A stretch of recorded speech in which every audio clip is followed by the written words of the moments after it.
మాటలు ఇంకా మీరు చెప్తున్నారు అంటే ఎక్కడో మొత్తం మీద మీ జీవితంలో కొదువు ఏర్పడినది.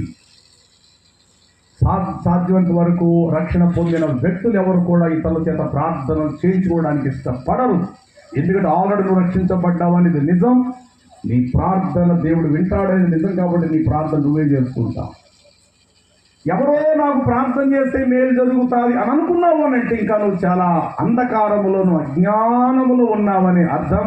దీనిని సొమ్ము చేసుకోవడానికి చాలా మంది రండి, మీ ప్రార్థన అవసరతలు చెప్పండి, మీ మీద తైలం మేము కుమ్మరిస్తాము, తైలాభిషేకం, స్వస్థత ప్రార్థనలు అనంటే పరుగు పరుగున పోయేవారు ఉన్నారు. కారణం ఏంటంటే నిజ దేవుని స్పర్శ ఇంకా నీకు దేవుని అంతరంగములు కలిగినప్పుడే ఆ నిజ దేవుని యొక్క స్పర్శను నీ జీవితంలో పొందుతా.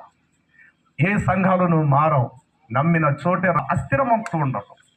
అటు ఇటు పరుగులెత్తటాలు, ఎక్కడో ఏయో గుడారాలంటే పండగలంటే అక్కడ పరుగులెత్తేటాలు, అక్కడ ఏవో కొద్ది రోజులు ఉండిపోవడాలు, మళ్ళీ వచ్చేటాలు, ఇలాంటి పిచ్చి పిచ్చి పనులు చేయడం.